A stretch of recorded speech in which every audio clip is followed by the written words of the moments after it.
Ever since it was revealed at the Game Awards, there seems to be a lot of discourse centered around Naughty Dog's brand new IP, and this is all within Intergalactic, the Heretic Prophet. So, let's break that all down. Up next.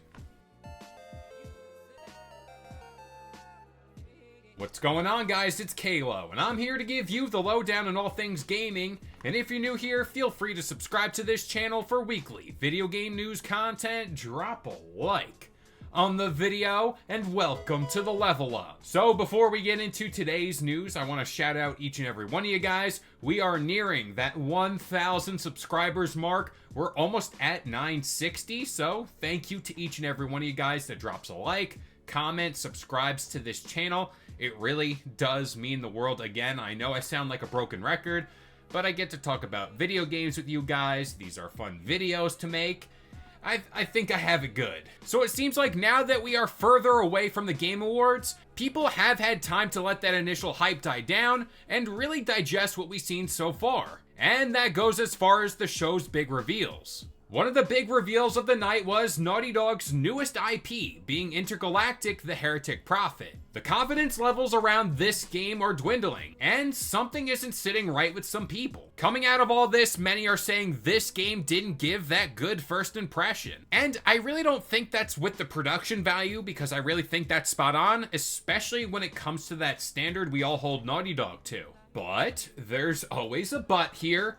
People play Naughty Dog games for their characters and narrative. We could go back in the pantheon that are Naughty Dog IPs like Uncharted, Crash Bandicoot, The Last of Us, and Jak and Daxter, which is my personal favorite of the bunch. But pulling from a series like Uncharted, we got a great story told over multiple games that's seen the overall character development of the game's main character, Nathan Drake. This made it easier to connect with him on another level, and we've seen this more recently in another game, The Last of Us, with Joel and Ellie. Which, when we talk about a character like Joel, he is so complex. And he's not entirely the most righteous man on earth, and that's all because he has this dark side about him. This is exactly why his story with Ellie and how that relationship blossomed, especially within the worst possible situation on planet Earth, made it that much more beautiful to see pan out. Now, part 2 is an entirely different beast here because I think personally, that was the first big Naughty Dog game where people had some issue connecting with its new cast of characters. Now, I for one love that game and I didn't really have that much of an issue with it, but it's a title that ISN has this constant back and forth. Either you love it, or you hate it, there's really no in between. This all stems from the fact that one of Naughty Dog's most marquee selling points for their games is their writing. And that was the problem here with this game. People simply didn't like the writing within Part 2, and this is something Neil Druckmann in the past has dismissed. But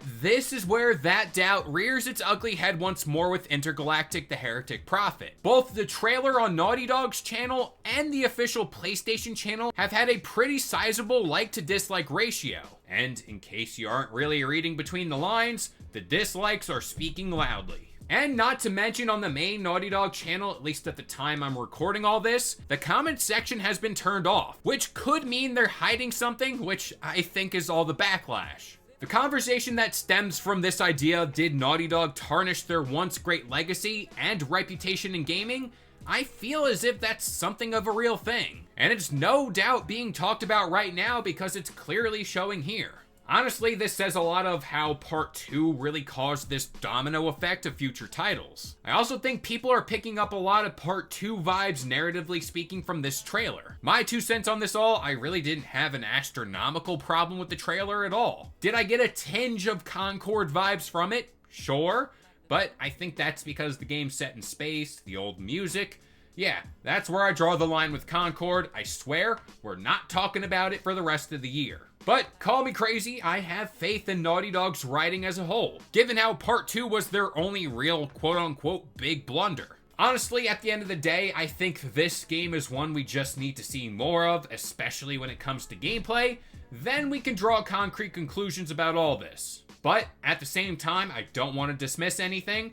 first impressions matter, especially within gaming, and clearly this one did not sit well. But with all that being said, I'm gonna pass it off to you guys. What were your thoughts about this game? Let me know in the comments down below. But that about does it here. I've been K-Lo, I gave you the lowdown on all things gaming, and if you're new here, feel free to subscribe to this channel for weekly video game news content. Drop a like on the video, and this has been the Level Up.